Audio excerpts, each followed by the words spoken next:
पूरा drainage water है अभी।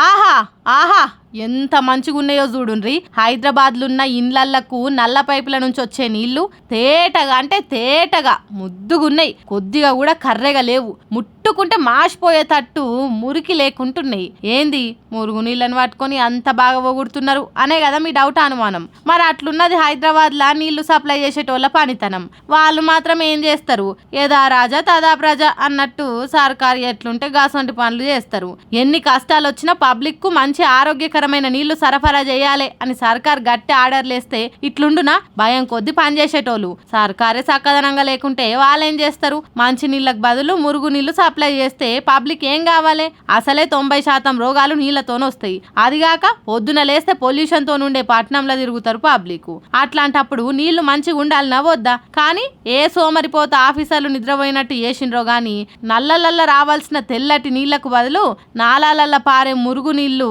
ఇండ్లకి ఇస్తుర్రు. హైదరాబాద్లున్న బాపునగర్ లంగర్ హౌస్ ఏరియాల ఇగో గిసొంటి నీళ్ళే సప్లై చేస్తున్నారట.